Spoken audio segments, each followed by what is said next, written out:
Heyo, welcome to the TLB Sports Way Too Early predictions for the 2024-2025 NFL season. We're going to be covering all four divisions of the NFC in this video. Whether you put this on to fall asleep to or you're actually interested in what I have to say, I hope you enjoy and hit subscribe so you don't miss the AFC predictions. Let's get into it. The Dallas Cowboys, the longest running experiment of trying the same thing and being surprised when you get the same results, which also happens to be the definition of insanity. Nothing will truly change for the Cowboys until one or all of these things happen. Jerry Jones hands over the ownership and stops doing press conferences after every game. Mike McCarthy is replaced with someone who can win big games. Now, this isn't to discredit Mike McCarthy. He's a good coach, but much like Andy Reid in Philly and current day Kyle Shanahan, he just can't get past a certain threshold, which is the divisional round of playoffs, not the big game like these other two. Lastly, a new quarterback to replace Dak, though I think Dak is the least problematic part of this team. Rumors that he could reset the quarterback market with a $60 million a year contract while being a ringless quarterback with only 2 playoff wins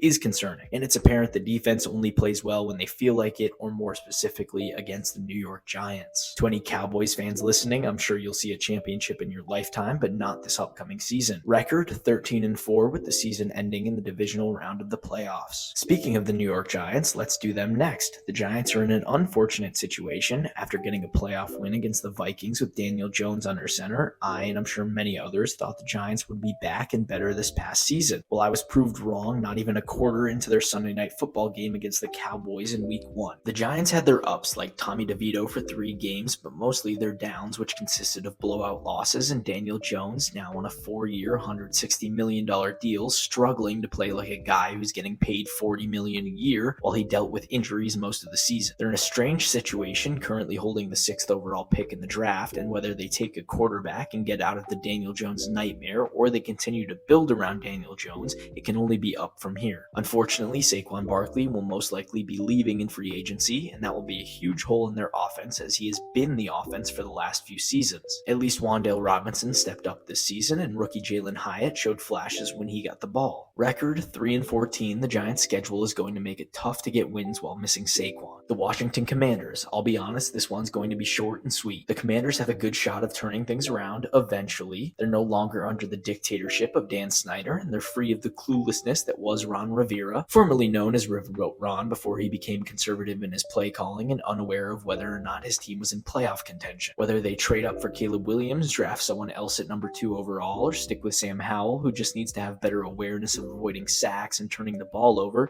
it's looking okay. Josh Harris, the new owner, isn't afraid to make moves, and whichever quarterback they have in week 1 will be working with Cliff Kingsbury's offensive coordinator, who's worked with Kyler Murray and most recently Caleb Williams at USC. And Dan Quinn looks for a fresh start as Commanders head coach, whose image might forever be tainted as the man that blew a 28-3 lead on the biggest stage. I still imagine the Commanders put up a fight this year with anybody at quarterback and the offensive duo of Terry McLaurin and Jahan Dotson. Record 4-13, they'll miss playoffs, but it's a good first season of beginning to change the culture of this team. Philadelphia Eagles, the Birds, one of my least favorite NFL teams, being that I live in Pennsylvania and have seen firsthand how obnoxious these fans can be. Nonetheless, I'll attempt to keep it unbiased. These Eagles have put together an Avengers-level coaching staff if the Avengers' job were to be mediocre at what they do. Vic Fangio at defensive coordinator and Kellen Moore at offensive coordinator are certainly upgrades from Sean Desai and Brian Johnson respectively, but will it be enough to save Nick Sirianni's job? I know I said I wouldn't be biased, but how does Nick Sirianni still have a job? This was one of the worst collapses from a team I've ever seen, but considering Nick Sirianni, in his own words, is making sure the culture is working with our 5 core values instead of calling defensive or offensive plays, these Birds might have a chance. Jalen Hurts needs to get better, as it seems NFL teams have figured out his style of play and his weaknesses, and the team as a whole has to get their egos under control, as A.J. Brown and Devontae Smith showed us they're no strangers to throwing fits when they don't get the ball. The Eagles will be in a head-to-head battle with the Cowboys for the NFC East, but I think the struggles from this past season will bleed into this upcoming season as they fall short of winning the division again. Record 12-5, I expect the Eagles to make the playoffs and lose in the divisional round. Chicago Bears, these last few seasons have helped the Bears win the metaphorical NFL lottery, except in this case they're gambling addicts who just bet it all away again, and yet they somehow keep winning. They have a huge decision to make, but personally in the grand scheme of things, I don't think their choice matters. I've never been high on Justin Fields, but I'll give him his flowers. He's improved in his decision making and doesn't immediately run for the hills when his first option isn't open, but he'll never be a 4,000-yard passer no matter how many weapons you surround him with. Although I think Marvin Harrison Jr. could make anybody look good if the Bears decided to go that route. Caleb Williams is also not a proven NFL quarterback. He could face the same struggles as Bryce Young, who's unable to outrun defenses when trying to create a play, and could have many of his miracle plays that he succeeded with in college picked off by much better professional defenses. So at the end of the day, do you want to take that gamble? People said the same things about Trevor Lawrence being a generational quarterback talent, but he's currently a middle-of-the-pack quarterback still with room to grow. The Bears are more than a quarterback away, but if they make the right choice and add a few more weapons, they're on the right track. Record 5-13. They regress as they try to fit whichever new pieces they obtain together, but maybe they have a quarterback throw for 4,000 yards for the first time in franchise history. Detroit Lions. You live by Dan Campbell and you die by Dan Campbell. Lions fans, you should be honored. You're the first team on this list I'm officially praising. They said you're a loser franchise. They said you'd miss the playoffs. They said you'd have a meltdown at the end of the season, and maybe you did, but at least you waited until the NFC Championship game, unlike some other teams. Here's the negative part though. You shouldn't have gone for it on 4th down multiple times in the NFC Championship game.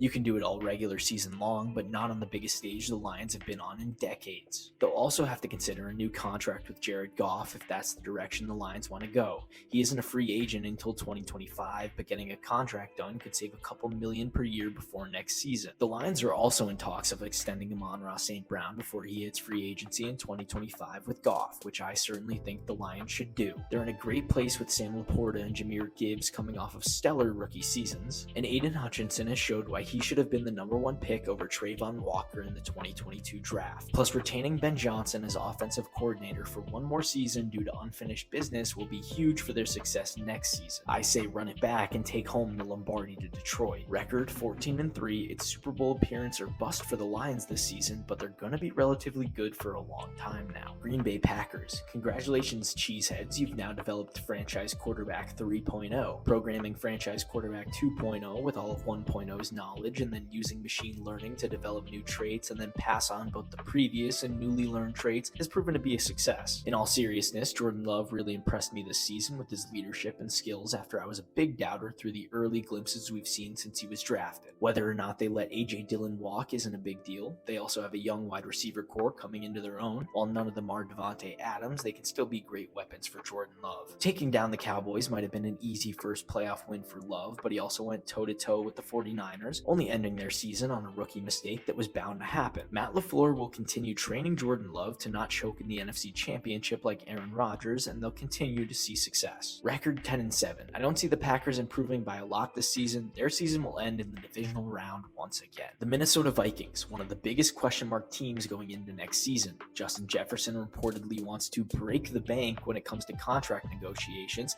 and he's on his 5th-year option and could become a free agent in 2025. Would the Vikings be willing to let JJ walk and just stick with the much cheaper Jordan Addison? Highly unlikely, but not impossible. If the Vikings decided to give JJ a new contract, they'd probably also be saying goodbye to Danielle Hunter, which is a huge hit for their defense that looked better this past season than in other years. I'm not going to pretend to be an expert in salary cap, so let's move away from this conversation and focus on their quarterback and draft pick. Kirk Cousins suffered a torn ACL, sidelining him for the remainder of the season and the last year of his contract. Kirk has grown on me. You really can't hate the man, but I do hate the idea of the man getting paid a lot of money as a 35-year-old quarterback with 1 playoff win. The Vikings also currently hold the 11th pick in the draft. I'm not saying it's a good move, but could I interest you in a much cheaper Kirk Cousins? His name is JJ McCarthy. In all seriousness, I don't know who will be playing under center for the Vikings, but the trio of Justin Jefferson, Jordan Addison, and TJ Hawkinson is enough to win games, as long as someone competent is throwing them the ball. Record 6-11, Vikings miss the playoffs no matter what decisions they make. They're just in a tough spot right now. Atlanta Falcons. Consider Arthur Smith no longer being employed by the franchise as a huge win. Raheem Morris being promoted to head coach has been the right move so far on paper. He's aware that Kyle Pitts and Bijan Robinson are star players that have been used either incorrectly or not at all. To me, Taylor Heinicke is the much better option at quarterback, and Desmond Ridder is so cheap you can throw him on the bench and forget about him unless someone is desperate enough to trade for him. It doesn't take a lot to win the easiest division in football, but the Falcons will be experiencing growing pains. Just because you say you'll utilize Bijan Pitts in London doesn't mean it'll be easy when the quarterback position is still lacking. Record 3-14, don't worry, they still won't finish last in the division. Carolina Panthers. If there was an actual hell on earth, I think it would be Bank of America Stadium. It's not really the stadium that's bad,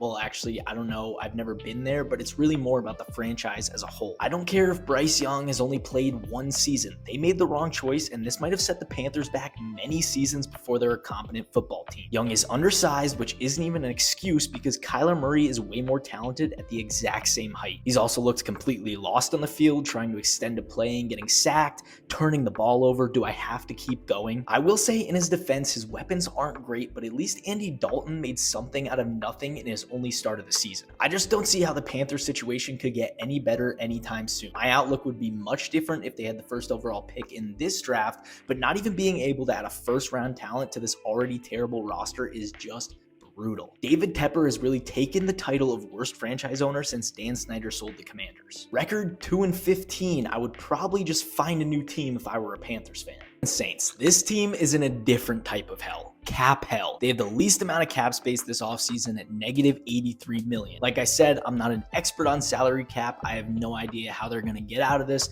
but at the time of this recording, they're already working on it. The Saints are essentially stuck with Derek Carr. I'm not sure if you think that's a good thing or a bad thing, but I think it's a neutral thing. He can get the job done sometimes. Chris Olave is a nice weapon, and Michael Thomas is probably walking in free agency. Hopefully he doesn't hurt his ankle in the process of slanting over to a new team. The good news is the Saints have the 14th pick in the draft, and if Rome Odunze is still on the board, he's a cheap replacement for Thomas. Considering the Saints defense that ranked 6th in opponent points allowed doesn't regress too much, they aren't in a terrible situation as a team. Record 7-10, worse than last season. Even the games they win will be boring to watch. Tampa Bay Buccaneers. If you told me 4 years ago Baker Mayfield was taking Tom Brady's spot in the NFL, I would think Baker brought the Browns their first championship and won an MVP. Unfortunately, it meant he's literally taking over Tom Brady's former team, which still isn't a bad thing. The Buccaneers were severely slept on to the point they were expected to finish last in the NFC South this past season. Baker really found a team where he's understood and accepted, and while he might not be the GOAT, he gets the job done. I don't see a better option for the Bucs under center, and they should pay Baker. They also need to focus on protection for him as center Ryan Jensen is retiring, which is another blow to the offensive line. Mike Evans is also set to become a free agent, which cannot happen. You can't let a guy who's had 1,000 receiving yards in each of his 10 seasons in the NFL go, especially when he's still the best receiver on the team, with Godwin being a close second. The Bucs also utilize Rachaad White greatly, and all around the offense is in a good spot and definitely the best in the NFC South. Just imagine this headline: Florida man takes Buccaneers to playoffs again. Record 10-7. It would be surprising to see the Bucs win another playoff game, but it's certainly possible. Arizona Cardinals. Well, at least Kyler Murray is back to start the season. Jonathan Gannon wasn't as terrible as the social media clips made me think he would be. He really did a great job with Josh Dobbs and then Kyler Murray when he returned through the season. They currently hold the 4th overall pick and will most likely have first dibs on any of the offensive weapons in the draft, and they need all they can get. If Marvin Harrison Jr. is on the board, they automatically win this draft. Aside from their wide receiver core, James Conner was a great running back this season, and I expect him to help them in the run game just as much next season. Trey McBride is also an amazing tight end, and I could see him being Kyler's second best option behind any rookie wide receiver they decided to get. Of course, Hollywood Brown and Rondale Moore can also continue to help in the passing game when needed, and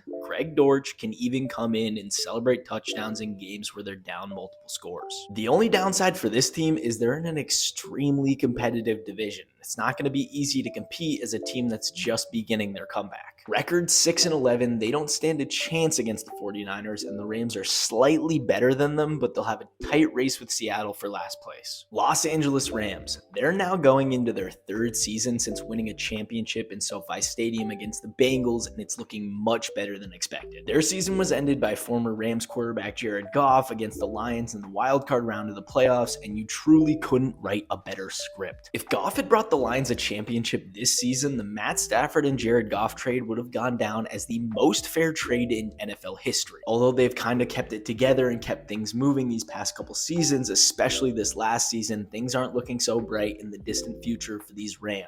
Aaron Donald isn't looking like his unstoppable self anymore, and I don't know if Matt Stafford can handle many more back and head injuries to finish out his contract in 2026 when he's 38 years old. The good news is the Rams are just unstoppable when it comes to finding talent in the 5th round of the draft. Kyron Williams drafted in the 5th round of 2022 and Puka Nacua drafted in the 5th round of 2023 have each become an amazing running back and wide receiver respectively. So when old Matt Stafford decides to hang it up, at least the Rams will have weapons for Carson Wentz or Stetson Bennett. In all seriousness, if Puka doesn't hit a sophomore slump, Cooper Kupp bounces back from a forgettable season, and Kyren Williams continues being a touchdown machine, I could see the Rams being a decent team. Record 10-7, I don't think the Rams improve that much and find themselves in a wild card spot again. San Francisco 49ers. Bad news, the Niners still haven't gotten their 6th championship. Good news, they have another chance to get it this season. Brock Purdy might be the most hated man in America, but don't worry, this is a pro Brock Purdy environment. Since he came in for the injured Jimmy Garoppolo in 2022, he has done everything he's supposed to do. Whether or not it's true that Kyle Shanahan was aware of Purdy's talents in the beginning, he certainly is aware of them now. It's unfortunate they couldn't beat the Chiefs, as this was probably their best shot, but the window certainly isn't closed yet. Purdy will come back as probably the cheapest quarterback with this much talent in the history of the NFL, along with Christian McCaffrey and all the other offensive weapons. And yes, I think they'll even extend Brandon Ayuk,